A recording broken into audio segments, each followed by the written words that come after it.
트레이닝을 하거나 누군가를 트레이닝 시키기에 있어 트레이닝의 근본이 되는 5가지의 원리가 있습니다. 원리란 기초가 되는 근거 또는 보편적 진리라 합니다. 첫 번째, 과부하의 원리입니다. 근육의 성장 기전은 근육의 저항을 때리면 저항에 맞아 아픈 근육은 다음에는 그 저항에 아프지 않기 위해 성장을 하게 됩니다. 하지만 중요한 건 우리 근육의 맵집이 그리 약하지 않다는 것입니다. 근육이 정신 못 차릴 정도의 과부하를 때려줘야 인체는 그에 따른 생리작용으로부터 근성장이 발생합니다. 두 번째, 점진성의 원리입니다. 근육이 정신 못 차릴 정도의 과부하를 때리면 근육은 또 그 자극으로부터 성장하게 됩니다. 그렇기에 다음 시간에도 똑같은 부하로 계속 때려봐야 근육은 간지럽기만 합니다. 갑작스런 과부하는 생리학적 이론에 근거하여 근성장의 역효과를 초래할 수 있다고 합니다. 그러므로 점진적으로 부하를 증가시키거나 환경적으로 과부하의 한계가 있다면 점진적으로 반복 횟수 또는 세트 수와 같이 트레이닝의 양을 늘려야 합니다. 세 번째, 반복성의 원리입니다. 몸을 만드는 데 있어서는 공부와 다르게 벼락치기란 존재하지 않습니다. 말 그대로 트레이닝을 반복함으로써 근육의 세밀한 컨트롤이 가능하도록 근신경계의 기능이 향상되고 근육과 건, 인대와 같은 조직의 성장이 나타납니다. 그렇게 정말 느리게 성장하는 근육의 변화를 맛보기 위해서는 일관성이 중요합니다. 네 번째, 개별성의 원리입니다. 사람들은 성별, 연령, 체형, 유연성 3대 중량이 다 다르듯이 유전과 운동 경력으로부터 사람들은 상이한 신체 능력을 지니고 있습니다. 그렇기에 이제 막 운동을 시작한 사람이 운동 경력이 5년 차인 근대 친구가 파트너십으로 같이 운동을 하자 한들 이 둘은 서로 불편한 운동을 하게 될 것이고 그냥 운동을 알려달라고 해야 합니다. 앞서 말한 점진적 과부하를 통한 반복적인 트레이닝을 하면서 자신의 신체 능력에 맞는 트레이닝을 해야 합니다. 다섯 번째, 특이성의 원리입니다. 팔이 너무 작아 팔을 키우고 싶다면 2두와 3두 어깨 운동을 해야 하고 상체에 비해 다리가 3다리라면 하체 운동을 해야 합니다. 각각의 운동 종목에 따른 근육의 특수성을 인지하고 목표에 부합하는 운동 계획을 만들어 트레이닝해야 합니다. 추가적으로 오랜 기간 운동을 해서 근육을 간지나게 만들었는데 운동을 중단하면 바로 과거의 몸으로 돌아가려는 가역성의 원리와 남이 시켜서 하는 것보다 스스로 하는 것이 더 즐겁고 화끈한 의식성의 원리, 그리고 다양하게 골고루 조절해야 하는 다양성의 원리와 다면성의 원리가 있습니다. 결론은 자기 수준과 목적에 부합하는 운동 종목으로 일관성 있게 점진적으로 과부하해야 합니다. 헬스장에서 운동하고 있는데 호크아이가 나타났더라도 괜히 원래 본인이 수행해야 하는 중량보다 더 무겁게 들지 마시길 바랍니다. 개인적으로 운동 중 부상 이후 1순위입니다. 세상엔 정말 많은 운동 정보가 있고 여러 가지의 운동들이 있습니다. 그로 인해 소중한 내 몸 가장 효과적으로 가꾸기 위해서 가장 효과 좋은 운동을 찾게 됩니다. 운동의 효과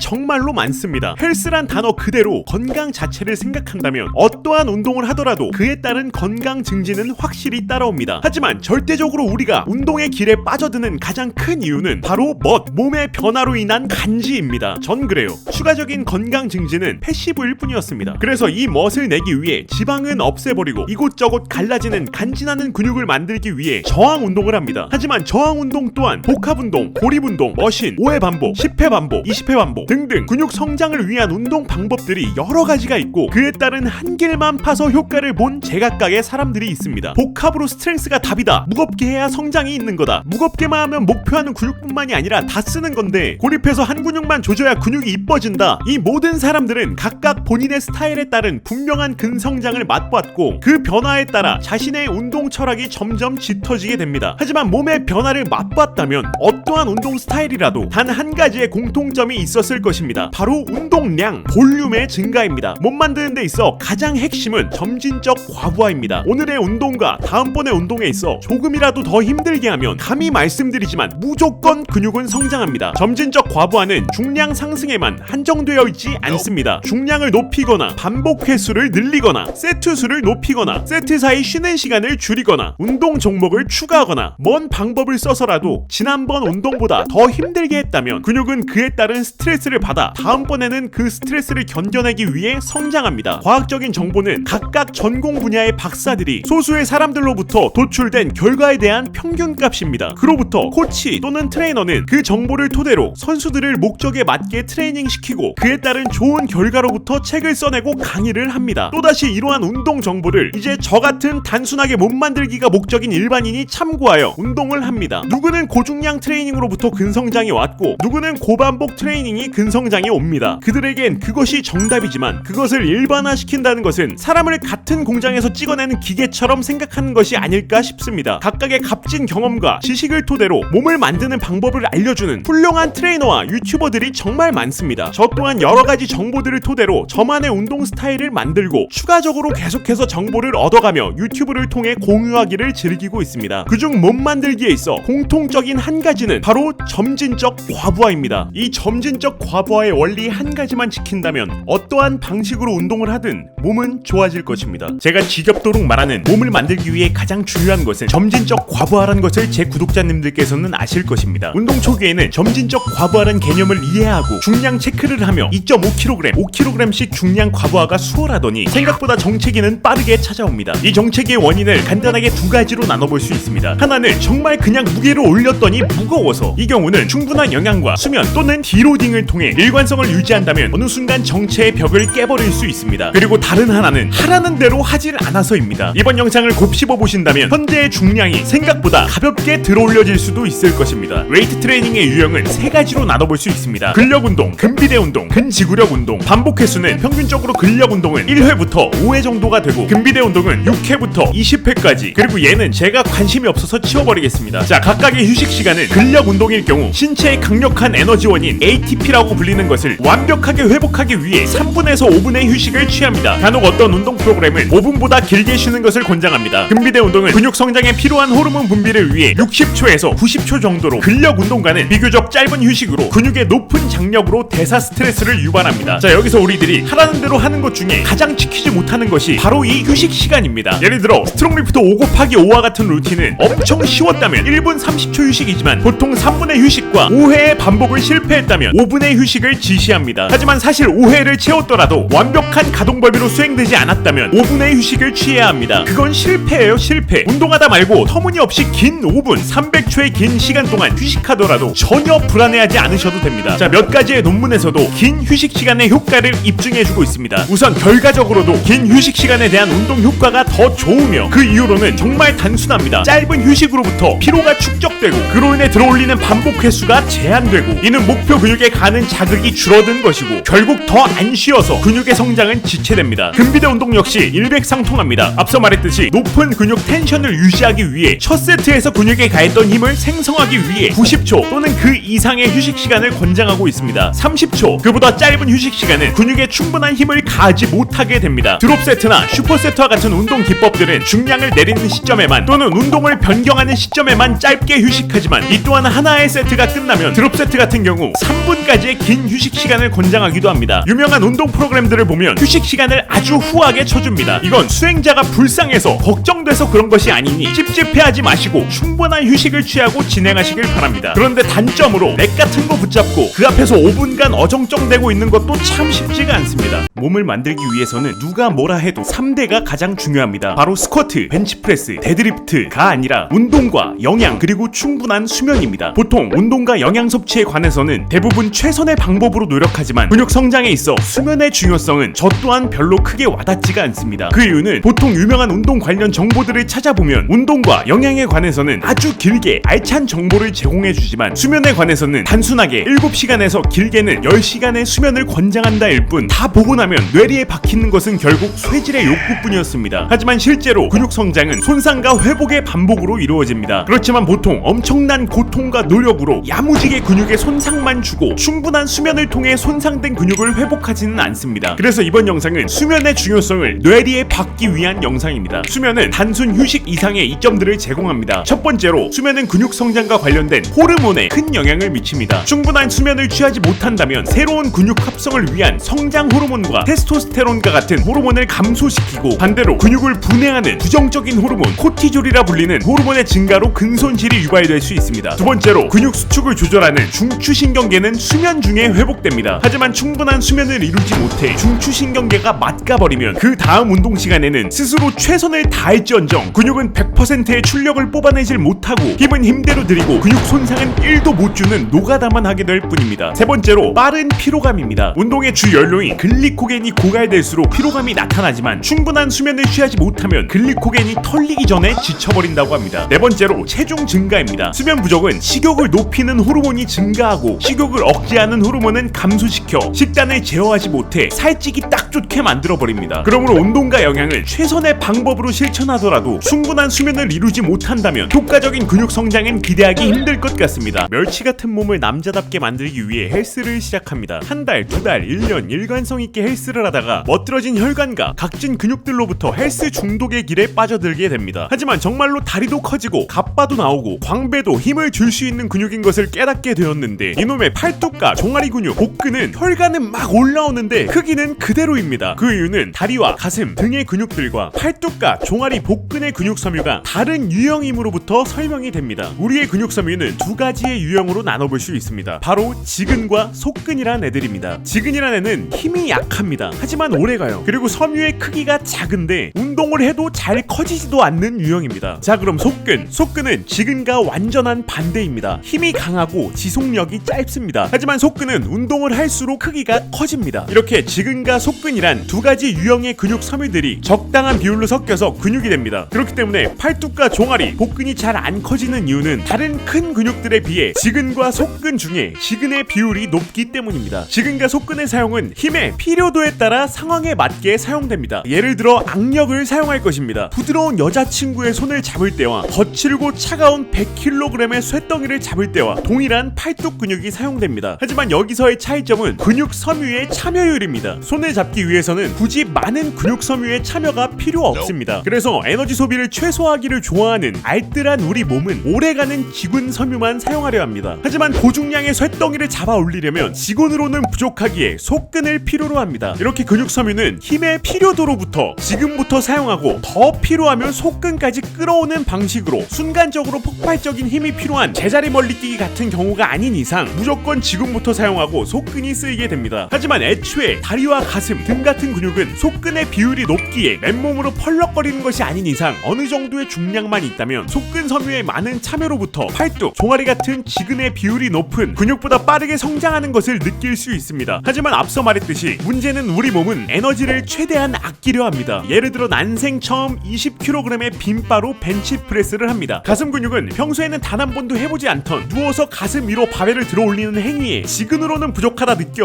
속근까지 동원하여 벤치프레스를 수행하고 그에 따라 가슴 근육이 성장하게 됩니다. 그리고 다음에 또다시 가슴 근육을 키우기 위해 벤치프레스를 하는데 똑같은 20kg의 빈바로 벤치프레스를 한다면 가슴 근육은 지난번에 20kg의 중량으로부터 성장했기에 이전만큼의 속근 섬유의 참여도가 나타나질 않습니다. 그렇기 때문에 계속 가슴을 키우기 위해서는 속근 섬유의 참여도를 높이기 위해 지난번보다 더 무겁게 들어올려야 하는 것입니다. 운동은 기승전 점진적 과부하입니다. 자, 그렇다면 팔뚝과 종아리, 복근은 지근 섬유의 비율이 높아서 백날 운동해봐야 성장이 안 되는 것일까요? 지근의 비율이 속근보다 높을 뿐입니다. 그렇기에 지근 비율이 높은 근육을 트레이닝할 때 이러한 실수를 할 수 있습니다. 지근이 비율이 높기에 가벼운 중량을 통해 고반복을 하면 근육이 성장할 것이라는 착각입니다. 앞서 말했듯 지근 섬유는 크기가 커지질 않습니다. 그렇기에 마라톤 선수의 다리는 지근의 발달이 엄청날 텐데 다리 근육이 크지 않은 이유입니다. 그렇게 지근 섬유의 비율이 높은 근육은 다른 부위보다 더욱더 무겁고 강하게 트레이닝해야 합니다. 팔뚝이 가느신 분들 시계핏을 위해 힘냅시다. 각각의 뼈에 연결되어 붙은 근육이 짧아지면 뼈와 뼈는 짧아지는 근육에 따라 접히게 됩니다. 이를 수축이라고 표현하고 반대로 근육이 늘어나면 다시 뼈와 뼈는 펴지게 됩니다. 즉 원래 상태로 풀어지는 이완이라고 말합니다. 이렇게 근육은 골격을 움직이는 기능을 합니다. 하지만 이게 웃긴 게 손에 저항을 주게 되면 수축도 수축이고 이완도 수축이 돼버립니다. 이게 무슨 말이냐면 간단하게 덤벨 컬로 예를 들어 보겠습니다. 5kg의 덤벨을 들고 팔을 접어 올립니다. 이 말은 중력 방향으로 작용하는 5kg의 저항에 굴복하지 않고 근육이 중력의 반대 방향으로 5kg의 저항을 이겨내면서 뼈를 잡아당긴 상황입니다. 그리고 이제 잡아당긴 뼈를 놓아야 합니다. 여기서는 어차피 중력 방향으로 떨어지는 덤벨은 근육은 사실 아무런 힘도 필요하지 않습니다. 그냥 근육의 수축을 풀어 이완만 시키면 끝입니다. 하지만 중요한 것은 지금 손에 5kg의 덤벨이 들려있다는 것입니다. 그렇게 덤벨이 떨어지는 속도를 제어하지 않으면 팔꿈치에는 큰 부상이 발생될 것입니다. 그렇게 덤벨을 내리기 위해 수축을 풀어버리는 것이 아닌 근육은 덤벨과 계속 대응하면서 즉 근육이 늘어나더라도 끝까지 수축을 하면서 결국은 뼈가 펴지게 되는 상황까지 이완은 하지 않는 것입니다. 이를 전문 용어로는 근육이 몸쪽으로 짧아지는 수축을 구심성 수축이라 하고 근육이 몸쪽으로부터 멀어지는 수축을 원심 부심성 수축 또는 네거티브라고 말합니다. 즉 운동의 한 세트를 완료하기 전까진 수축과 수축을 계속 반복하다가 한 세트가 다 끝나고 나면 그때 근육은 이완을 하게 되는 것입니다. 그런데 상식적으로 생각을 해봐도 저항을 이겨내는 부심성 수축이 더 힘든데 왜 근육을 단지 버티면서 피는 원심성 수축을 할 때 자극이 더 크다고 하는 것일까요? 우선 원심성 수축은 부심성 수축과 비교하여 에너지 소비가 더 적다고 합니다. 그럼에도 불구하고 원심성 수축이 구심성 수축보다 20에서 30% 정도 더 높은 수축력을 만들어낼 수 있다고 합니다. 예를 들어 벤치프레스의 원RM이 100kg인 사람이 120kg의 구심성 수축은 불가능하지만 내리는 과정인 원심성 수축은 제어가 가능하다는 말입니다. 또한 구심성 수축만 하는 그룹과 원심성 수축만 하는 그룹의 운동을 비교해본 결과 둘 다 근육량의 증가는 비슷했습니다. 하지만 구심성 수축은 근섬유의 직경이 증가했지만 원심성 수축은 근섬유의 길이를 증가하는 것으로 나타났습니다. 이 이유로는 각각의 다른 수축 방식으로부터 나타나는 것 같습니다. 또 다른 한 연구에서는 구심성과 원심성 수축을 모두 하는 그룹과 구심성만 하는 그룹의 운동 결과 구심성만 하는 그룹은 모세혈관의 밀도가 상승하였고 구심성과 원심성 모두를 이용한 그룹만이 근섬유 자체의 비대가 나타났다고 합니다. 이러한 이유는 구심성 수축보다 원심성 수축 시에 더 많은 근육의 동화작용과 속근섬유의 활성화가 나타나기 때문입니다. 그렇게 저항 운동을 할 때는 수축과 수축임을 인지하고 접을 때도 필 때도 항상 목표하는 근육의 수축이 풀리지 않도록 집중해야 합니다. 즉 한 세트가 완료되기 전까지는 근육의 장력이 절대 풀려서는 안 됩니다. 하지만 누가 봐도 근육을 원래 상태로 피는 건데 걷다 대고 수축이라고 표현하면 대화가 안 되기에 트레이너 분들께서 세트 진행 중에 이완이라 한들 그것은 원심성 수축을 말하는 것입니다. 헬스 용어 중에는 볼륨이란 것이 있습니다. 볼륨이란 중량과 세트 수, 반복 횟수의 곱으로 그날 수행한 총 운동량을 뜻하는 용어입니다. 그래서 중량의 상승으로부터 볼륨이 증가하거나 또는 반복 횟수의 증가, 세트 수의 증가로부터 과거의 볼륨과 현재의 볼륨을 비교하며 근육 성장의 척도로 사용될 수 있습니다. 하지만 이 볼륨 계산에는 하나의 큰 변수가 존재하는데 그건 바로 운동의 템포입니다. 예를 들어 지난 가슴 운동 시간에 벤치프레스를 60kg으로 12회의 반복 횟수 5세트를 진행하여 총 볼륨이 3600이 나왔습니다. 그리고 오늘 다시 가슴 운동으로 벤치프레스를 하려는데 운동 전에 네거티브가 근육 성장에 좋다는 유튜브를 보고 나서 네거티브를 가져가며 운동을 하려는데 이게 분명 60kg을 12회씩 했었는데 네거티브에 집중하니까 8회밖에 못하겠고 결국 총 볼륨은 2400밖에 나오지 않았습니다. 그렇기 때문에 볼륨에는 네거티브와 같은 수축 템포란 것에 변수가 있습니다. 자, 그래서 이번 영상은 일관성 있는 볼륨 계산을 위해 가장 효과적인 수축 템포를 알아보겠습니다. 우선 수축 템포란 원심성 수축, 정지, 구심성 수축, 정지 이렇게 네 분류로 나눠 표현합니다. 그래서 예를 들어 벤치프레스 3120이라고 표현하면 3초간 내리고 밑에서 1초 정지, 2초간 올리고 위에서는 멈추지 않는다는 의미입니다. 그래서 가장 효과적인 수축 템포를 알아보기 위해 2021년에 발간된 수축 템포 관련 연구들의 검토 논문을 살펴보면 운동의 종류, 중량, 반복 횟수 등 다양한 변수들로부터 비대 관련해 0.5초에서 8초까지 광범위한 결과를 보여주므로 최적의 운동 템포를 도출하긴 어려운 것으로 나타났습니다. 하지만 원심성 수축은 속도를 느리게 할수록 근육 성장을 위한 근섬유 손상과 대사 스트레스, 동화 호르몬 분비가 활성화되는 데 효과적이고 반면에 구심성 수축 같은 경우에는 수축 속도가 빠를수록 근육의 실질적인 비대 역할을 하는 속근이라 불리는 근육 섬유에 개입이 많아진다고 합니다. 그리고 여기 정지 부분들을 빠르게 하던 느리게 하던 근비대 관점에서는 큰 영향을 주지 않는 것으로 나타났습니다. 또한 피트니스계의 거장 브래드 박사 역시 수축 템포의 설정을 마인드 머슬 커넥션에 중점을 두라는데 즉 자신이 저항을 충분히 제어하며 컨트롤할 수 있는 템포로 진행하는 것이 중요하다고 합니다. 그래서 브래드 박사는 원심성 수축은 최대 1초에서 3초, 구심성 수축은 1초에서 2초로 총 1회 반복의 수축 시간을 2초에서 5초로 권장하고 있습니다. 하지만 이 또한 본인의 권장사항이지 정답은 아니라 말합니다. 그러므로 결론은 중량과 반복 횟수, 세트 수, 쉬는 시간 말고도 확실한 정답은 아니지만 이러한 범위 내에서 본인이 제어할 수 있는 일관성 있는 수축 템포까지 설정하여 점진적 과부하하는 자극충이 되어야 합니다. 자극이란 근육 성장을 유발하기 위한 데미지라고 생각합니다. 그렇기에 근육에 데미지를 주기 위해 아무런 저항 없이 스스로 근육을 접었다 폈다 하는 것으로는 충분한 자극이 먹히지 않기에 외부에서 추가적인 저항이 있어야 근육은 충분한 자극을 받게 됩니다. 그렇다면 무거운 고중량을 이용한 적은 반복 횟수가 근육에 자극이 더 많이 생길까요? 아니면 저중량을 이용한 많은 반복 횟수가 근육에 더 많은 자극이 생길까요? 이를 알기에 우선 두 가지로 나뉘는 근육의 기능을 알아야 합니다. 지근이라는 약하고 오래가며 잘 커지지 않는 근육 근육섬유와 속근이라는 강하지만 지속시간이 짧고 잘 커지는 근육섬유가 있습니다. 이 지근과 속근은 순차적으로 지근부터 활성화됩니다. 움직임에 부담이 없을 때는 지근섬유만의 활성화가 나타나고 지근섬유의 사용만으로 힘들거나 피로해지면 점차적으로 속근섬유의 활성화까지 나타납니다. 자, 이게 논점입니다. 근육을 성장시키기 위해 근육에 자극을 준다는 표현을 조금 더 세분화하면 근육을 성장시키기 위해서는 잘 커지는 근육섬유 속근에 자극을 줘야 합니다. 자, 그럼 속근섬유의 자극과 중량의 상관관계를 알아보겠습니다. 앞서 말했듯이 움직임에 부담이 없으면 지근만 사용하게 됩니다. 하지만 힘들거나 피로해지면 순차적으로 속근이 사용됩니다. 그렇기에 맥시멈 5개의 반복 횟수뿐이 안 되는 중량, 즉 5RM 정도는 고중량이라고 볼 수 있습니다. 그렇게 세트의 시작인 1회째부터 엄청 힘들고 그로 인해 바로 1회 반복 횟수부터 속근섬유의 활성이 나타나 속근에 자극을 줄 수 있는 중량이라고 볼 수 있습니다. 그렇다면 반대로 15개의 반복 횟수를 수행할 수 있는 중간 정도의 중량 15RM의 중량은 앞선 5RM의 중량보다 훨씬 가볍게 느껴집니다. 하지만 많은 분들께서 놓치는 사실은 이 15개의 반복 횟수를 완성시키기 위해 필요한 노력이 세트의 시작인 1회째와 마지막 반복 횟수인 15회째의 노력은 절대적으로 다르다는 것입니다. 자, 벤치프레스로 예를 들어보겠습니다. 1, 2, 3회의 초기 반복 횟수는 빠른 속도로 바벨을 제어하며 가지고 놀 수 있습니다. 하지만 10회를 넘기고 나머지의 반복 횟수도 바벨을 빠른 속도로 밀어올릴 수 있을까요? 안간힘을 쓰며 아주 느린 속도로 힘겹게 들어올리게 됩니다. 즉, 지근부터 사용하면서 점차적으로 후반에는 속근의 활성화가 필요해집니다. 지난 시간 저중량으로 근성장을 최대화하는 방법이란 영상에서 근육에 강한 장력을 주기 위해서 힘과 속도의 관계를 통해 수축 속도를 느리게 하는 것을 권장하였습니다. 느린 수축 속도가 정답이란 이야기가 아닌 최대의 노력이 필요한 시점에 빠르게 도달하기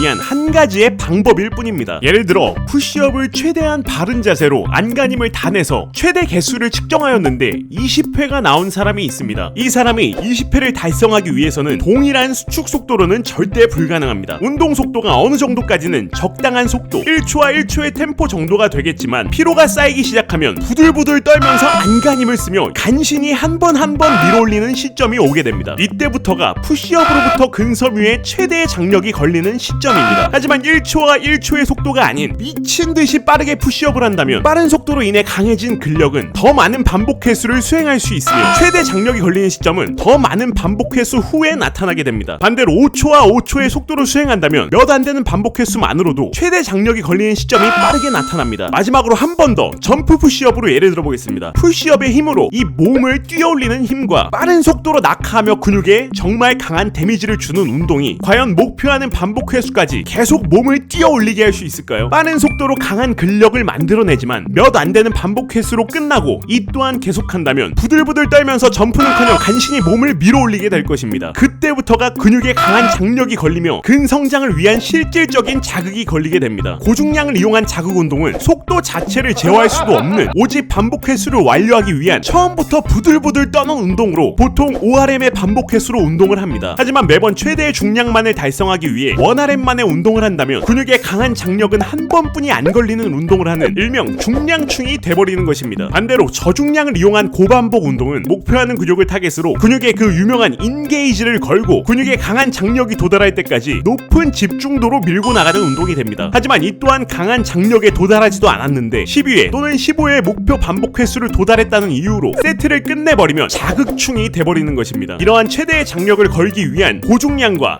저중량의 각기 다른 운동 스타일에는 각각의 다른 대사 산물들로 인한 장점과 단점들이 있습니다. 자신이 현재 운동을 하는 환경에서 부상 없이 일관성 있게 운동을 할 수 있다면 그 운동 스타일이 가장 빠른 근비대를 만들어줄 것입니다. 이번 영상은 시소를 타보지 못했거나 스패너를 한 번도 이용하지 못하신 분들은 다소 이해하기가 힘들 수 있습니다. 많은 사람들이 헬스를 하는 이유는 물론 건강을 증진시키기 위한 이유도 있지만 다름 아닌 보디빌딩, 몸을 만들기 위해 운동을 합니다. 그렇기 때문에 본인이 더 성장시키고 싶은, 더 강해지고 싶은 부위의 근육을 타겟팅하는 방법을 알면 목표하는 몸을 만들어 나가는데 도움이 되실 것입니다. 자, 그럼 가장 사람들이 많이 하는 운동인 스쿼트로 예를 들어 목표하는 근육의 자극을 주는 원리에 대해 알아보겠습니다. 스쿼트는 크게 두 가지로 나눠볼 수 있습니다. 백 스쿼트와 프론트 스쿼트. 이 둘의 차이점은 뭘까요? 바로 바벨의 위치에서부터 고관절과 무릎 관절까지의 거리입니다. 이 거리가 뭘 뜻하냐면 바로 내가 만들어내야 할 힘의 거리입니다. 자, 쉬운 이해를 위해 스패너로 예를 들어보겠습니다. 우리는 왜 이런 나사를 풀기 위해 스패너를 사용할까요? 이는 작은 힘으로도 큰 힘을 내기 위한 바로 지렛대의 원리라는 것이 적용됩니다. 스패너로 이 나사를 돌려 빼야 합니다. 그렇다면 이 나사를 가장 쉽게 빼기 위해 어디를 잡고 당겨야 하는지는 모두 다 아실 것입니다. 여기도 아니고 여기도 아니고 가장 끝, 그래야 가장 큰 힘을 만들어낼 수 있습니다. 이건 뭐 어려운 물리학, 역학 어쩌고 저쩌고를 떠나서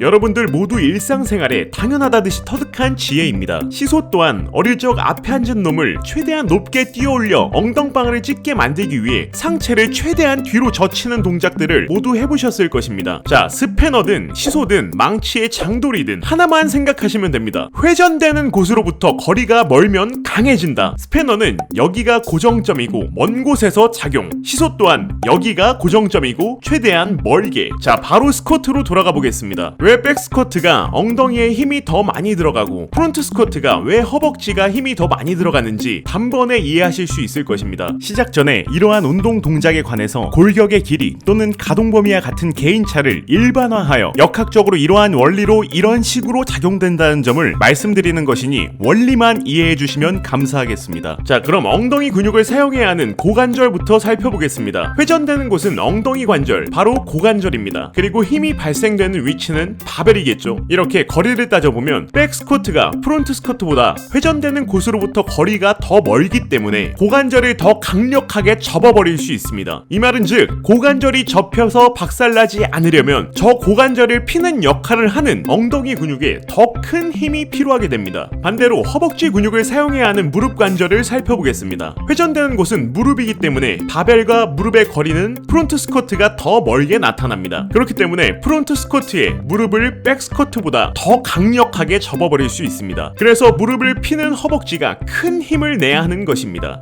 자, 그렇다면 이 운동은 과연 목표하는 근육이 엉덩이일까요? 허벅지일까요? 사실상 제가 이 영상을 만들고 싶은 이유가 이 기구에 대한 잘못된 정보를 알리고 싶어서였습니다. 자, 같은 방식으로 따져보겠습니다. 우선 이 남자는 바벨을 들고 있지 않기 때문에 지금 힘의 발생 지점은 몸통입니다. 그리고 회전되는 곳을 무릎과 고관절 하나씩 살펴보면 무릎은 이만큼의 거리가 있고 고관절은 거의 0입니다. 그렇기 때문에 이건 허벅지 운동입니다. 엉덩이를 위한 운동은 비슷한 원리를 통해 추적해보면 바로 데드리프트입니다. 이제 아주 빠르게 이해를 하실 수 있을 것입니다. 바벨의 위치는 손이고 고관절과 무릎 관절의 거리를 보면 데드리프트는 엉덩이 근육에 많은 힘을 요구하는 운동임을 알 수 있습니다. 이러한 원리를 이용하여 발의 움직임이 고정되어 있는 스미스 머신을 통해 이러한 발의 위치 설정으로 허벅지 또는 엉덩이를 타겟하여 운동을 할 수 있습니다. 오버헤드 프레스보다 레터럴 레이즈의 중량을 못 치는 이유 역시 같습니다. 이렇게 지렛대의 원리를 통해 목표에 맞는 운동과 안전한 중량 설정을 통해 만족스러운 운동을 하시길 바랍니다.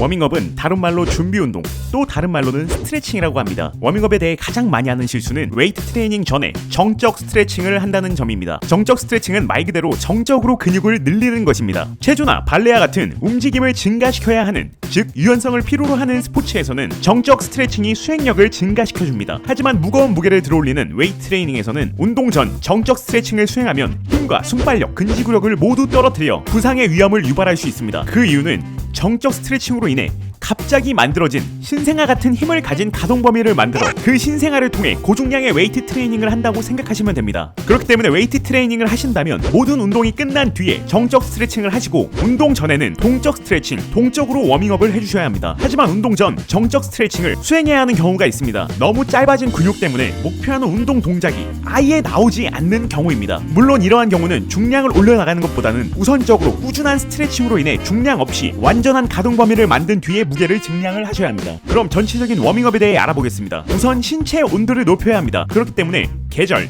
더운 여름이냐 추운 겨울이냐에 따라 워밍업의 시간이 달라질 수 있습니다. 여름이라면 이미 높은 온도로 인해 바로 본 운동의 저중량부터 워밍업을 시작하면 되겠지만, 추운 겨울 모든 관절들이 움츠러든 계절이라면 런닝머신 또는 사이클과 같은 운동을 통해 운동을 위한 체력 소모에 영향을 끼치지 않을 정도로 3분에서 5분 정도 진행하여 점차적으로 신체 온도를 높여줍니다. 그 후에 동적 워밍업으로 내가 하고자 하는 운동을 가벼운 무게부터 점차적으로 증량하며 수행합니다. 예를 들어 고중량의 스쿼트를 하기 위해 빈 바벨부터 스쿼트를 시작하는 것입니다. 가장 궁금해하시는 것이 바로 이러한 동적 워밍업을 얼마나 해야 하나 일 것입니다. 그래서 여러가지의 운동 처방 관련 책과 해외 유명 웨브사이트를 모두 찾아봤지만 권장하는 워밍업이 각각 모두 다릅니다. 이 말 뜻은 정답이라고 딱 떨어지는 워밍업 세트는 없다는 말 뜻입니다. 하지만 거의 공통적으로 하는 말은 워밍업 세트를 5개의 세트로 수행하고 빈 바벨로 5회씩 2세트 또는 빈 바벨로 10회를 시작한다는 것입니다. 제가 조사한 워밍업 세트 중 가장 편리해 보이는 워밍업 2가지를 소개해드리겠습니다. 하나는 목표로 하는 본 세트의 중량에 바벨 무게 20kg을 빼고 4로 나눈 값을 더해가는 방법입니다. 예를 들어 120kg의 본 세트를 수행한다고 치면 120에 바벨 무게 20을 빼고 빼서 나온 값 100을 4로 나누면 25가 나옵니다. 이 25란 무게를 통해 워밍업을 수행하는 방법입니다. 처음에 빈바 20kg 5회씩 2세트, 그리고 25kg을 더한 45kg 5회, 또 25kg을 더해서 70kg으로 3회, 또 더해서 95kg으로 2회, 그리고 120kg 본 세트를 수행합니다. 또 다른 방법은 45%, 65%, 85%의 증량입니다. 똑같이 120kg이 본 세트라고 가정한다면 동일하게 빈바로 5회씩 2세트를 수행하고 120의 45%는 54,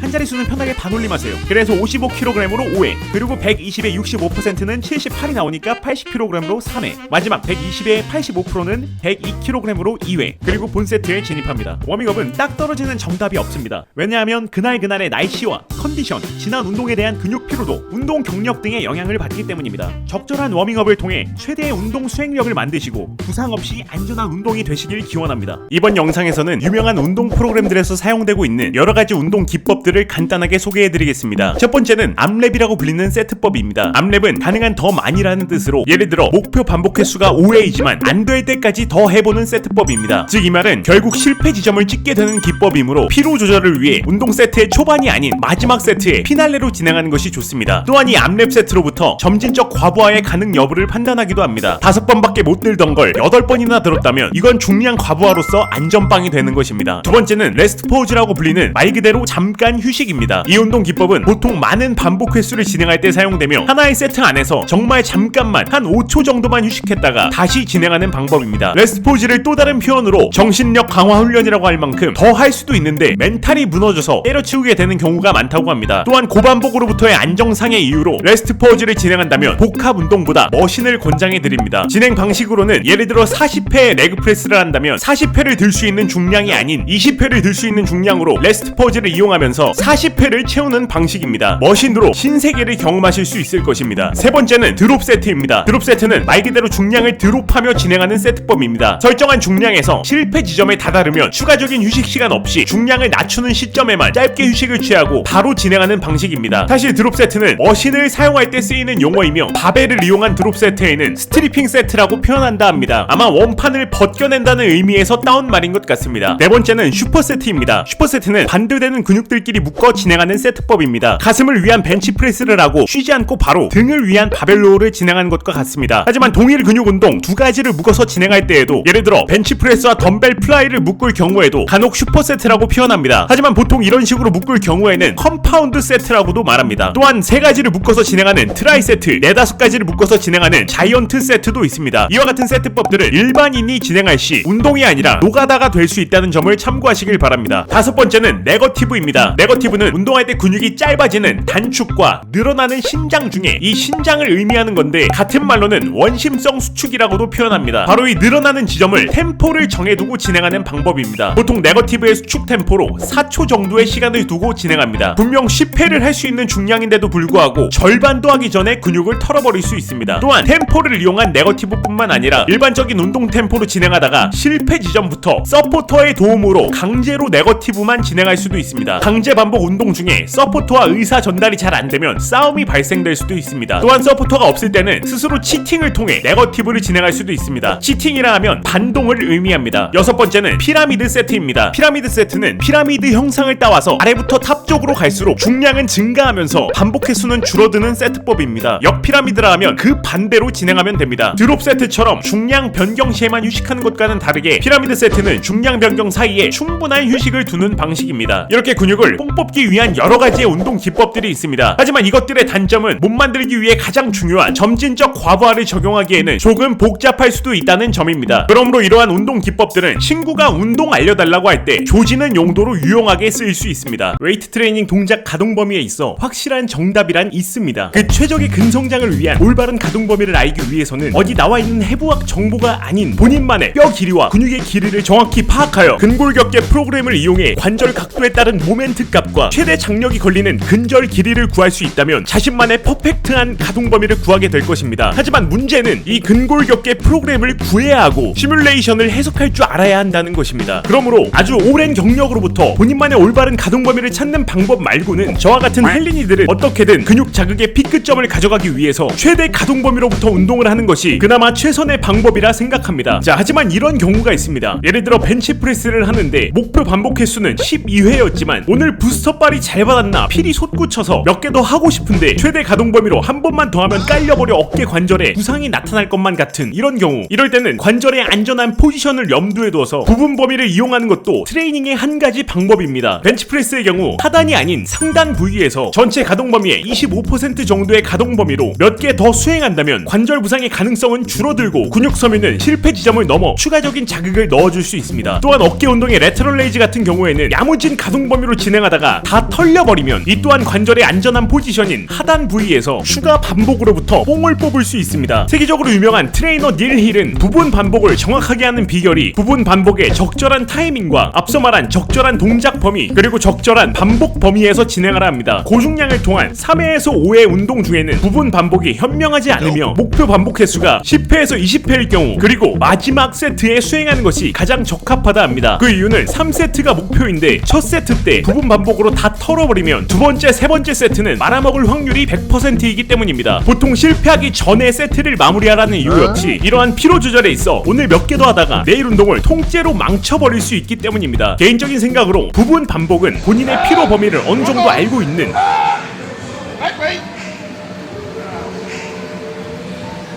상급자가 사용하기에 올바를 것 같습니다. 그래서 저 또한 갑자기 필받아 이러한 부분 반복과 같은 스킬을 사용해 평소 하던 것보다 운동을 더 하게 되면 피로로부터 그 주에 계획된 운동을 다 끝내지도 못하는 3대 운동. 이 복합 다관절의 운동 효과는 너무나 좋기에 저뿐만이 아닌 대부분의 영상에서 복합 다관절 운동들을 권장합니다. 하지만 복합 다관절 말 그대로 복합적으로 많은 관절들을 제어해야 하기에 정말 복잡하고 그에 따른 여러 가지의 큐잉들이 있습니다. 힙힌지, 견갑의 후인 하강, 패킹, 테스터, 견착, 복압, 코어, 중립, 펜션, 미드풀. 이것들은 헬스를 좀 해본 사람에게는 밥 먹었니? 와 같은 일상 용어일지 몰라도 이제 막 운동을 하려는 사람은 대체 뭔 소린지 하나도 못 알아들을 것입니다. 그렇기 때문에 초보자들은 우선 머신을 써야 할까요? 우선 이것들은 그냥 단순한 움직임을 말하는 것 뿐입니다. 이건 무릎 말고 엉덩관절 쓰라는 말이고 이건 날개뼈를 움직이라는 말이고 이건 뭐 딱 잡아두라는 말이고 가슴 들어 올리기, 어깨에 딱 박아놓기, 배에 힘주기, 밸런스 잡는 근육, 몸통 바른 자세, 힘 들어감, 발 가운데 뭐 쉽게 풀면 이런 말들입니다. 복합 운동은 본인이 다룰 수 없는 높은 중량을 잘못된 자세로 다룰 때나 위험한 것입니다. 가장 대표적인 복합 운동 스쿼트로 예를 들어 본인의 대퇴골 길이와 고관절 생김새로부터 본인만의 보폭과 발의 각도를 찾은 뒤에 가슴을 올려 체스트업 상태를 유지하고 복압과 코어의 활성화로부터 척추의 중립을 유지한 채 고관절과 무릎관절, 발목관절이 밸런스 있게 접혀야 하며 무릎 방향이 발끝 방향을 향해야 하고 이 와중에 시선 처리를 바르게 하여 경추 또한 중립을 잘 잡고 있나, 힙힌지를 잘하고 있나, 미드풋으로 무게 중심을 잘 잡고 밀고 있나, 이러한 모든 것들을 통제해야 하기에 정말 복잡하고 어렵지만 맨몸 또는 빈봉을 들고 완벽한 자세를 구축한다면 절대로 위험한 운동이 아닙니다. 하지만 또 이렇게도 생각할 수 있습니다. 아니 초보자는 그런 걸 모르니까 머신으로 하라는 거 아니야. 하지만 과연 얼마만큼의 기간 동안 머신을 해야 초보자에서 벗어나 3대 운동을 시작할 시점일까요? 정말 머신으로 자극을 찾으면 3대 운동이 쉬워질까요? 애기들은 장난감을 가지고 놀 때도 스쿼트를 하고 아빠랑 놀 때도 스쿼트를 하고 엄마가 먹는 보충제 냄새 맡을 때도 스쿼트를 해서 맞습니다. 이 아가들은 머신으로 근신경을 단련하여 자극점을 찾아 이 복잡하고 어려운 동작들을 수행하는 것일까요? 대표적인 복합 운동들은 인간의 자연스러운 움직임에 무게만 얹을 뿐입니다. 그렇기에 누구는 아무런 자세 규정 없이 완벽한 자세를 수행하는 사람이 있는 반면 누구는 세월이 지남에 따라 기능을 상실해버린 근육으로부터 앉으려는 순간 모든 중심이 무너져 넘어지는 사람도 있습니다. 복합 운동은 효율적으로 근육을 만들기 위한 목적뿐만이 아니라 올바른 관절의 움직임으로부터 기능을 기능을 상실해버린 근육을 가벼운 중량으로부터 점차적으로 활성화시킬 수 있습니다. 반면에 머신은 근육의 기능을 상실해도 동작을 수행하는데 밸런스가 깨져도 인지할 수가 없기에 그대로 무게를 올려나가면 오히려 더 위험할 수도 있습니다. 하지만 머신으로도 특히 하나의 관절만을 사용하게 만들어진 레그 익스텐션이나 레그 컬과 같은 머신들로도 점진적으로 과부하만 지킨다면 문제없이 근육을 만들 수 있습니다. 하지만 저는 운동의 효율성을 위해 초보자일수록 복합 다관절 운동을 꼭 배우셨으면 합니다. 3대 하면 꼭 붙는 500이란 무의미한 숫자로부터 어느 순간부터 이러한 복합 운동들은 마치 고중량만을 다뤄야 하는 위험한 운동으로 낙인 찍혀버린 것 같습니다. 주변에 몸이 좋은데 복합 운동을 안 하는 사람은 있어도 못하는 사람은 없을 것입니다. 개개인의 운동 스타일을 분할 개념으로 나뉩니다. 한 번에 많은 근육을 사용하는 복합 다관절 운동으로부터 모든 근육들을 트레이닝하는 방식으로 무분할과 이분할 정도로 하는 운동 스타일이 있고, 가슴과 삼두를 위한 미는 운동과 등과 이두를 위한 당기는 운동, 그리고 하체 운동으로 총 3분할로 나눌 수도 있고, 더 나눠서 가슴, 등, 하체, 어깨팔로 5분할로 나눌 수도 있습니다. 어떤 사람들은 더 세밀하게 가슴이면 윗가슴 운동과 아랫가슴 운동으로도 나누고, 등이면 두께 운동과 넓이 운동으로도 나누고, 어깨면 측면과 후면을 따로 나눠서 하는 경우도 있습니다. 자, 하지만 이런 것들의 분할 개념은 어느 정도 운동 계획에 이해가 가지만, 이렇게 나누는 분할은 주 7회 오전 오후로 나눠도 전신을 발달시키기에 있어 부족할 수 있습니다. 그래서 저러한 단일 근육만을 타겟으로 하는 운동 스타일은 모든 근육 발달의 목적이 아닌 바로 자신의 부족한 근육만을 발달시키기 위한 운동 목적에 있습니다. 그리고 이러한 운동을 다른 말로는 고립 운동이라고 표현합니다. 네이버 사전에 고립이란 단어를 찾아보면 다른 사람과 어울려 사귀지 아니하거나 도움을 받지 못하여 외톨이로 됨이라고 나오는데, 즉 목표하는 근육을 다른 근육들과 함께하지 못하게 만들어 저항을 들어올리기 위한 도움을 받지 못하고 혼자만 저항을 이겨내게 만드는 운동입니다. 자, 이제 뜻을 이해했으니 상황별 대입을 해보겠습니다. 이제 막 근육을 키우려고 헬스장을 등록한 헬린이입니다. 이 헬린이의 근육은 작은 자극만 줘도 상처를 입어 복합 다관절 운동인 스쿼트를 맨몸으로 털었더니 앞다리, 뒷다리, 안쪽, 바깥쪽, 엉덩이 등 조금이라도 개입된 모든 근육들의 근육 합성이 나타납니다. 자, 그런데 이제 운동 경력이 10년차 보디빌더입니다. 이 빌더는 후면은 좋은데 앞허벅지가 더 이상 발달이 눈에 띄지 않아서 허벅지만 좀 섬세하게 트레이닝하고 싶습니다. 보통 사람이라면 한정된 운동 에너지로 한 번에 많은 근육을 발달시키는 스쿼트가 이득이긴 한데, 이러한 빌더는 그 한정된 에너지로 앞허벅지만을 고립시켜서 트레이닝하는 것이 더 효과적일 수 있습니다. 경력자들은 그 방법에 이제 선피로라는 개념이 도입됩니다. 선피로란 말 그대로 목표하는 근육을 먼저 고립 운동으로 피로하게 만들어 놓고 복합 운동으로도 선피로된 근육에 더 큰 자극이 오게 만드는 방법입니다. 이 연구는 2019년에 발간된 선피로에 관련된 논문인데, 레그 익스텐션을 원RM의 20%의 아주 가벼운 중량으로 실패 지점까지 수행하여 선피로를 준 다음에 본 운동으로 레그 프레스를 원RM의 75%의 강도로 1분의 휴식을 가지고 실패 지점까지 3세트를 수행한 선피로 그룹과 그냥 레그 프레스만 동일한 강도로 3세트를 수행한 일반 그룹으로 나눠 총 운동량과 체지방률, 근육의 두께를 측정하였습니다. 그 결과 운동 볼륨부터 살펴보면 첫 주부터 마지막 주까지 선피로 그룹보다 일반 그룹에서 모두 높은 볼륨을 수행했습니다. 이러한 이유는 당연히 원RM의 20%면 엄청 가벼운 건데, 그걸로 실패 지점까지 했으니 허벅지는 엄청난 민감도와 펌핑과 함께 피로가 쌓여서 막상 레그 프레스의 75%의 강도는 일반 그룹보다 낮은 중량을 사용할 수밖에 없기 때문입니다. 그래서 체지방을 살펴보면 선피로 그룹보다 일반 그룹에서 더 많은 볼륨을 가져감으로부터 더 높은 체지방 감소를 확인할 수 있습니다. 하지만 근육 두께를 살펴보면 앞허벅지 운동인 레그 익스텐션으로 선피로를 준 그룹에서 허벅지의 두께가 더 높아진 것을 확인해 볼 수 있습니다. 또한 고립 운동은 저중량 고반복을 지향합니다. 앞서 말했듯이 고립이란 다른 근육들과 어울리지 못하게 하고 도움 역시 받지 않게 외톨이를 만들어야 합니다. 예를 들어 후면 삼각근 발달을 위해 후면 삼각근 고립 운동인 벤트 오버 레터럴 레이즈를 하려고 하는데, 중량이 높아지면 바로 옆집 사는 측면 삼각근이 도와주려고 하고, 등에 위치한 근육들도 정신을 못 차리고 같이 뒤로 접으려 난리가 납니다. 그러므로 후면 삼각근의 완벽한 고립을 위해 세트를 저중량 고반복의 효과적인 드롭 세트, 자이언트 세트, 레스트 포즈와 같은 잔인한 세트법을 통해 고도의 집중력으로 자극을 놓치지 않고 이어나가야 합니다. 하지만 이 부분에서 저중량은 직근 섬유까지만 활성화될 뿐 근육 비대를 위한 속근 섬유에는 자극을 주지 못할 것이라 생각하실 수 있습니다. 하지만 이 영상에서 자세하게 설명했었지만, 간단하게 요약하면 저중량으로도 고반복을 수행하면 말초피로로부터 속근 섬유의 개입이 나타나게 됩니다. 그래서 결론은 한 부위만을 발달시키기 위한 분할 운동은 초보자에게는 비효율적일 수 있지만 몸을 체계적으로 설계하는 상급 빌더에게는 도움이 될 수 있고, 그 방법에는 고립 운동이 사용되며, 고립 운동은 고도의 집중력으로부터 선피로와 저중량을 사용한 잔인한 세트법들을 이용할 수 있습니다. 그래서 전 아직 복합 운동만 해도 발달하는 수준이라 고립 운동하는 빌더들 보면 대단하단 소리밖에 안 나옵니다. 운동할 때 근육 섬유들은 순서대로 활성화되는데, 그냥 슬슬 운동을 하게 되면 근육 비대를 잘 유발하지 못하는 지근이라 불리는 근육 섬유까지만 자극이 들어갑니다. 하지만 여기서 멈추지 않고 계속해서 반복을 넣어주면 지근은 털려버리고 실질적으로 근육 비대를 유발하는 속근이라 불리는 근육섬유까지 활성화되면서 근성장을 유발하게 됩니다. 그래서 실패 지점까지 수행하는 이유는 이 속근이 활성화되는 지점까지 도달하기 위함입니다. 하지만 2021년 스포츠 건강 과학 저널에 올라온 실패와 비실패의 운동 효과를 비교한 메타 분석 논문을 살펴보면 총 15편의 연구들을 고려했을 때 최종 결론이 실패와 비실패의 운동 효과는 거의 유사하다고 시사합니다. 그리고 실패까지 운동하지 말라는 가장 큰 이유가 오늘 근육을 실패까지 수행해서 근육을 만신창이로 만들어 놓고 회복되지도 않은 피로에 찌든 근육으로 다음 운동 시간에 애매하게 운동하는 것보단 실패 직전까지 수행하여 피로를 최소화하여 다음 시간에도 적절한 자극을 줄 수 있도록 수행하기 위함입니다. 그런데 앞선 논문과 같이 실패와 비실패의 운동 효과는 비슷하다니 이는 사실 정말 달콤한 정보라고 볼 수 있습니다. 하지만 막상 진짜 몸이 좋은 보디빌더들은 엄청난 고통을 수반하며 매 운동마다 실패까지 수행하는데 이런 사람들을 보면 정말 실패 지점까지 수행해야만 저런 몸을 가질 수 있을 것 같은 생각이 듭니다. 그래서 이 논문의 저자이자 PTS 전문가로 세계적으로 유명한 브래드 박사의 개인 블로그에서 실패 관련 글을 더 살펴봤는데 초보자는 실패 지점 전에 운동을 멈춰도 근육 성장을 유발하기에 충분하지만 훈련 경험이 쌓일수록 실패에 가까운 훈련이 필요하다 주장하며 고도로 훈련된 선수로부터 도출된 연구 결과는 현재 존재하지 않지만 유전적 한계에 다다른 보디빌더 같은 경우 실패 운동에 필요성이 있다 말합니다. 이 말은 즉 고도로 훈련된 상급자는 웬만한 자극으론 더 이상 미동도 없기에 드롭 세트, 자이언트 세트와 같은 잔인한 세트 기법들을 통해 극한의 실패 지점까지의 수행이 필요한 것 같습니다. 그래서 결론은 상급자가 아니라면 피로 관리를 위해 실패 지점 전까지만 수행하여 다음 운동 수행에 지장을 주지 않는 것이 좋을 것 같습니다. 하지만 이렇게 이성적으로는 알겠는데 감성이 실패를 부르는 게 문제입니다. 운동을 할 때 휴식을 하는 이유는 오버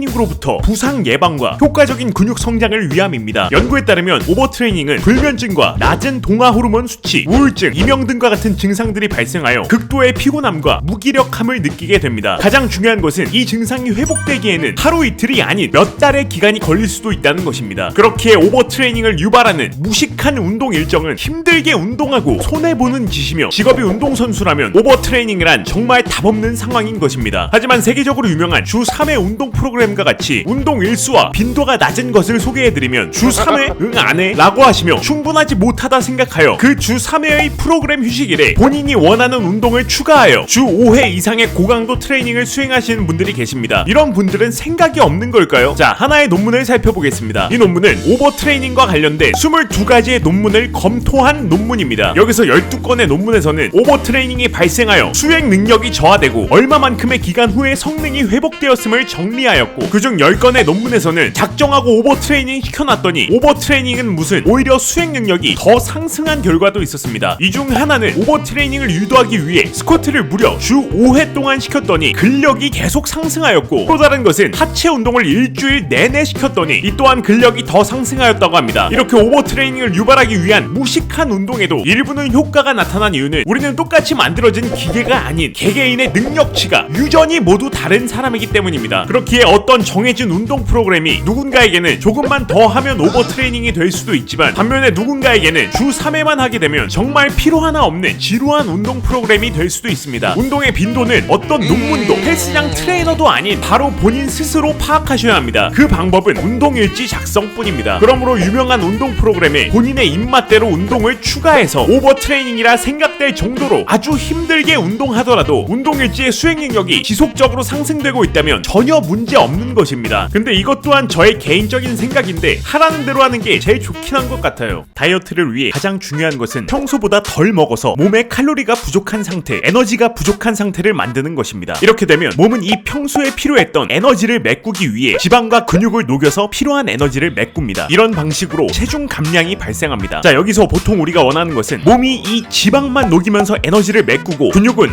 성장시키거나 유지하길 바라는 것입니다. 이것을 이뤄내기 위해서는 다이어트를 진행할 때 두 가지만 지키시면 누구나 충분히 가능합니다. 그 첫 번째 방법으로는 다이어트 할 때 지방만 분해를 촉진시키고 근육에게는 부족함을 분해할 필요를 못 느끼게 하는 것입니다. 근육은 단백질로부터 합성되므로 바로 이 단백질을 몸속에 충분히 때려 넣어서 근육이 남아도는 단백질로부터 자신의 자신을 녹일 필요성을 못 느끼게 하는 것입니다. 이 논문은 평소 섭취 칼로리를 40%를 줄이면서 단백질을 kg당 1.2g을 섭취하는 저단백질 그룹과 kg당 2.4g을 섭취하는 고단백질 그룹으로 나눠 저항 훈련과 고강도 인터벌 트레이닝을 시켰습니다. 그리고 이 두 그룹의 6주 후 결과로 고단백질과 저단백질 그룹 모두 높은 체지방 감량을 이뤄냈지만 고단백질 그룹만은 근육이 상승되었습니다. 이 연구의 결과로 kg당 2.4g의 단백질 섭취는 단백질 분해를 억제하고 근육 단백질 합성을 자극한다고 합니다. 또한 운동선수의 초점을 맞춘 체중 감량 시 고단백질의 섭취에 관한 논문을 살펴보면 다이어트 식단을 진행할 때 고단백질 식이는 근육 손상을 막으며 지방의 에너지 사용을 촉진한다고 합니다. 그리고 두 번째 방법으로는 근육 합성을 촉진시키는 것입니다. 그 방법은 바로 웨이트 트레이닝입니다. 웨이트 트레이닝으로 근육을 손상시키면 근육은 다시 복구하기 위해 48시간 동안 근육 단백질 생산을 증가시킨다고 합니다. 그러니까 정리해보면 단백질을 많이 먹고 헬스하면 상승성 다이어트가 된다 이건데, 그럼 이렇게 생각하실 수 있습니다. 아니 그건 헬린이들이나 비만들만 가능한 거 아니야? 난 경력자라고. 하지만 많은 논문에서는 운동 경력자들 역시 상승 다이어트가 가능해진 것으로 나타났습니다. 이 연구는 하루에 무려 4시간 이상 훈련하는 초고열량의 칼로리 섭취가 필요한 엘리트 체조 선수들에게 체지방이 7.6%인 상태에서 한 달간 하루에 고작 1972칼로리만 섭취시켰더니 체지방은 1.9kg이 줄어들었으며 근육은 0.3kg을 얻었다고 합니다. 0.3kg은 적은 수치지만 칼로리 부족 상태를 만들더라도 체지방이 낮은 엘리트 선수가 근육량에 대한 흑자를 봤다는 것이 중요한 포인트인 것 같습니다. 또한 웨이트 훈련량이 높은 럭비 선수들도 체지방이 감소하면서 근육량이 증가하였음을 보여줍니다. 또 다른 연구에서도 역시 엘리트 운동선수의 체중 감량에 관한 논문인데, 이 또한 12주 동안 평균 2409칼로리를 섭취해왔던 선수들에게 1940칼로리만 섭취시켰더니 지방은 4.9kg이 감량했으며 근육은 1kg이 증가하였습니다. 하지만 이 연구는 느린 체중 감량과 빠른 체중 감량 그룹으로 나눴는데, 빠른 체중 감량 시에는 근육량도 조금 감소되었음을 볼 수 있습니다. 그러므로 헬스 경력이 높은 사람들도 고단백질 식단 위주의 적절한 칼로리 부족을 만들면서 웨이트를 수행하면 상승성 다이어트가 가능합니다. 그리고 반대로 다이어트가 아닌 체중 증가 역시 체지방만 증가하고 근육이 감량될 수도 있습니다. 이 경우는 제가 몸소 경험하고 있습니다. 이번 영상은 헬스장을 가지 못해서 근육이 빠지는 슬픔을 위안 삼기 위한 영상입니다. 우리는 머슬 메모리라는 것이 있습니다. 머슬 메모리란 근육이 쇠와 함께 쌓아온 기간들, 쇠한테 당하고 회복하고 다시 도전하고를 반복하는 오랜 기간의 시행착오들을 말합니다. 그래서 운동을 하지 않아 근육이 빠져버리더라도 이 근육은 이미 많은 시행착오를 겪어봤기 때문에 그냥 볼 땐 작아 보이지만 속은 고인물이라 다시 빠르게 근육을 성장시킬 수 있습니다. 자, 머슬 메모리에 관련해 가장 많이 인용된 2010년에 출간된 논문을 살펴보겠습니다. 이 논문은 쥐를 통해 연구를 했는데 쥐한테 운동을 시키질 못하니까 쥐 다리의 근육 섬유를 부분적으로 제거하여 일상이 저항 운동이 되도록 만들었습니다. 그러니 결과는 이와 같았습니다. 여기서 이 점들은 근육 세포의 핵이고 이건 근육의 단면적입니다. 즉 이 이미지의 내용은 제거한 날 이후 8일차쯤부터 근육 세포의 핵이 다시 증가하고 그에 따라 근육의 단면적이 증가하였습니다. 이 결과로부터 근육 성장은 근육 섬유 핵의 증가가 선행돼야 한다는 것을 알 수 있습니다. 또 다른 실험에서는 14일간 과부하시키고 14일간 훈련 중지 효과를 만들기 위해 쥐의 신경을 잘라냈습니다. 그 결과 근육의 단면적은 다시 줄어들었으나 세포의 핵은 크게 줄어들지 않음을 확인할 수 있습니다. 그래서 이 논문의 결론은 운동을 하면 근육 섬유의 핵이 증가하여 근육 비대가 나타나지만 운동을 멈출 경우 근육의 크기는 줄지만 핵은 그대로기 때문에 다시 운동할 경우 빠르게 근육 성장을 만들어낸다는 것입니다. 그리고 머슬 메모리를 증명해주는 2018년에 출간된 또 다른 연구는 세월이 지나 기술이 발전했나 이번엔 쥐를 트레이닝 시킵니다. 8주의 훈련으로 섬유의 크기와 세포액이 성장하였고 20주간 훈련을 중단하였는데 중단의 결과로 섬유의 크기는 줄어들었지만 이 연구 역시 세포액은 유지되어 다시 훈련을 시작하였을 때 훈련을 받지 않은 그룹에 비해 세포가 빠르게 성장하는 것을 확인해볼 수 있습니다. 그리고 사람을 통한 머슬 메모리 관련 연구에서도 7주간 운동 후 7주간 운동을 쉬고 다시 운동을 시작하였을 때 이전보다 더 빠른 근육량과 근력 증가를 확인해볼 수 있습니다. 그러므로 근육이 쇠와 함께해온 추억이 있다면 근육이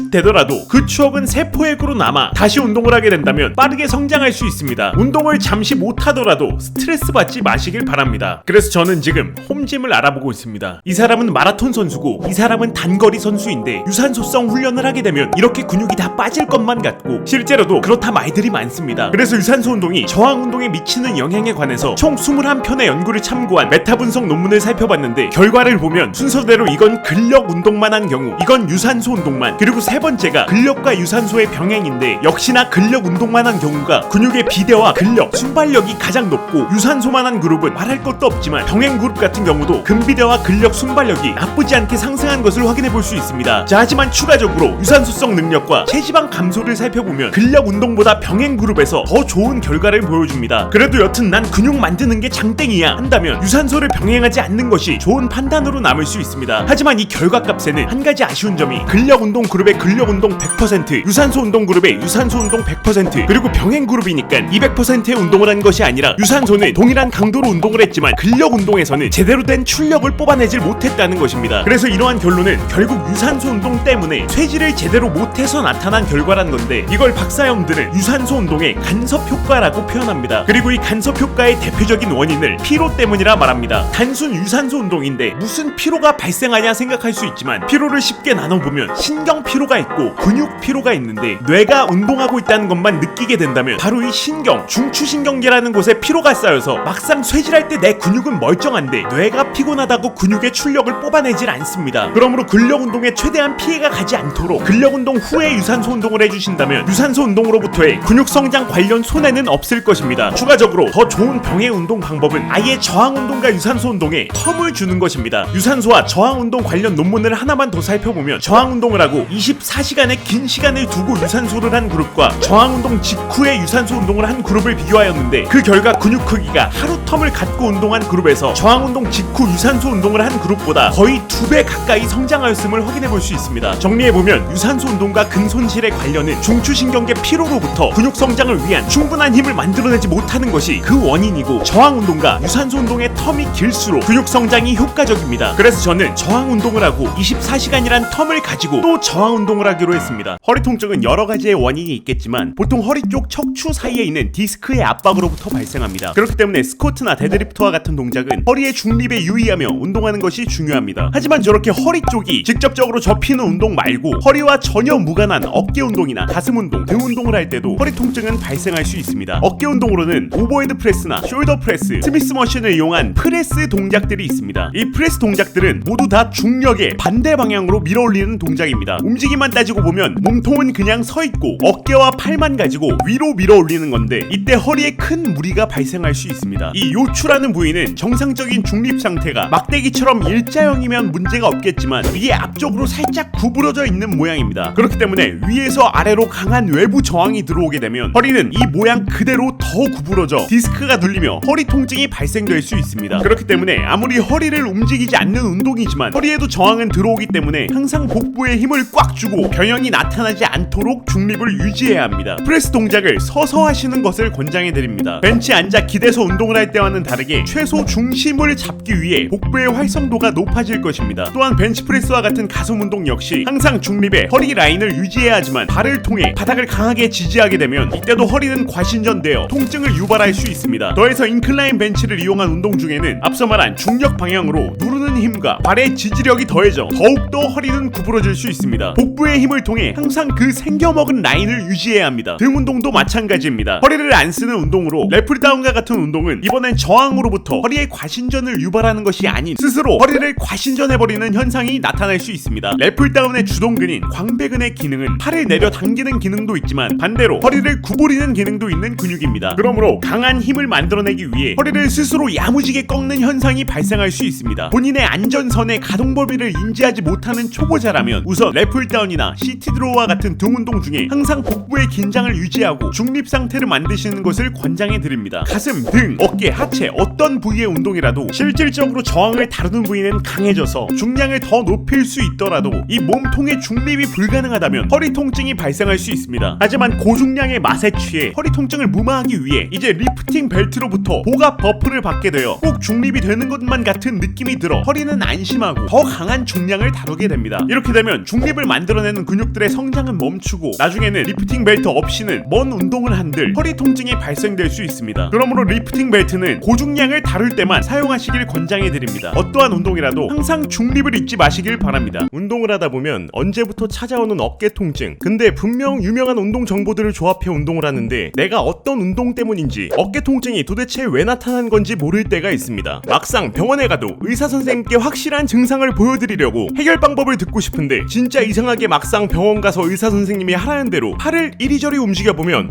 갑자기 별로 안 아픈 것 같기도 하고, 근데 또 집에 오면 잠을 잘 때도 차를 탈 때도 옷을 입을 때도 온종일 지속되는 아주 불쾌한 통증. 원인이 뭘까요? 어깨 통증은 정말 많은 원인으로 발생할 수 있지만 제가 조금이라도 도움이 되는 정보를 알려드리겠습니다. 우선 다리와 복근을 제외한 모든 상체 운동은 한 가지도 빠짐없이 이 손을 사용합니다. 우리는 손을 통해 뭘 잡아서 그 저항으로 밀고 당기고 내리고 올리고 하면서 트레이닝을 합니다. 이 손은 아래팔뼈에 붙고 아래팔뼈는 위팔뼈에 붙고 그리고 위팔뼈는 최종적으로 날개뼈에 붙어 있습니다. 그리고 이 날개뼈는 여기 보이는 쇄골과 가슴의 중간 흉골 그리고 갈비뼈와 함께 이 4개의 뼈들이 팀플레이로 서로 협동하며 이 위팔뼈를 움직이는데 도움을 줍니다. 이 뼈들은 어깨 복합체라고 불리는 하나의 팀이기에 한 놈이라도 일을 하지 않는다면 팔 전체의 효율적인 움직임이 제한이 됩니다. 이 말을 다르게 해석해본다면 손을 이용한 상체의 모든 운동을 수행할 때 어깨 복합체가 일을 하지 않는다면 움직임이 제한되는데, 움직임이 제한된 상태로 저항이 들어가 버리면 부상이 발생되는 것입니다. 조금만 더 깊게 들어가 보면 뼈와 뼈가 연결되는 부위를 관절이라 합니다. 팔의 실질적인 움직임을 만들어주는 관절은 우선 당연히 팔관절이겠죠. 바로 오목 위팔 관절이라 불리는 이 부분입니다. 그리고 어깨 가슴 관절이라 불리는 이 부분입니다. 이 어깨 가슴 관절이 하는 기능이 올림, 내림, 내밈, 뒤당김, 위로 돌림, 아래쪽 돌림이 있는데 바로 이것들이 벤치프레스나 턱걸이, 랩풀다운 등을 할 때 흔하게 말하는 고립 또는 패킹과 같은 날개뼈를 뒤로 접고 내리거나 위로 으쓱하거나 내리는 동작들을 만들어내는 관절입니다. 그렇게 팔의 가동 범위가 만들어지기 위해서는 무조건적으로 이 날개뼈의 움직임이 함께 이루어져야 합니다. 벤치프레스로 예를 들어 본다면 바벨의 최대 가동 범위를 위해 바벨이 가슴에 닿을 때까지 팔을 뒤로 보내야 합니다. 하지만 날개뼈가 뒤로 돌려져 있지 않은 상태로 수행을 한다면 팔의 운동 범위는 제한되어 있는데 외부 저항인 바벨이 나오지도 않는 가동 범위를 억지로 눌러내리면서 어깨가 다치는 것입니다. 턱걸이 또한 동일합니다. 봉에 매달려 있는 상태에서 몸을 당겨 올릴 때 날개뼈가 아래로 회전되는 동시에 팔을 당겨 협동적으로 올라가야 합니다. 내려갈 때 역시 날개뼈가 회전됨과 함께 팔이 펴지며 내려옵니다. 턱걸이 할 때 가장 흔한 어깨 부상이 올라갈 때는 어떻게든 날개뼈든 팔이든 모든 것을 당기면서 올라가는데 내려올 때 날개뼈는 아직 돌아가 있는 제한된 가동 범위인 상태로 팔이 뚝 떨어지면서 어깨가 다치게 됩니다. 이처럼 모든 팔 운동은 날개뼈와 팔의 움직임이 조화되어 팔이 목표하는 방향으로 움직이기 위해 날개뼈가 길을 열어줘야 합니다. 가슴 운동, 등 운동, 어깨 운동, 삼두 운동, 모든 팔을 이용한 운동들은 동일하게 어깨 복합체와의 팀플레이로 동작이 완성됩니다. 자, 하지만 이러한 궁금증이 생길 수 있습니다. 가끔 보면 훌륭한 보디빌더 분들께서 벤치프레스 할 때 날개뼈를 뒤로 모으지 않은 채 벤치프레스를 하거나 또는 랩풀다운을 할 때 날개뼈를 팔의 움직임과 함께 돌아가는 것이 아닌 날개뼈를 잠가 놓습니다. 하지만 보디빌더가 아닌 일반인의 입장으로 이 기술들은 정말 고난이도라 생각합니다. 앞서 말씀드린 팔의 가동 범위와 날개뼈의 가동 범위가 합쳐져서 풀 가동 범위가 완성됩니다. 하지만 날개뼈를 고정해 놓고 팔을 움직인다는 것은 자신의 팔만의 가동 범위가 어디까지인지, 즉 목표하는 근육의 안전한 수축 범위가 어디까지인지를 정확하게 인지한다는 가정하에 날개뼈를 제어하기 위한 근육들의 힘마저도 배제하고 오로지 목표하는 근육만 최대의 집중도로 자극하는 운동 방법이라고 생각합니다. 그렇게 이러한 운동 방식은 절대적으로 통제가 가능한 중량 범위 내에서 가능한 전문가의 교육을 통해 배워나가시길 권장해 드립니다.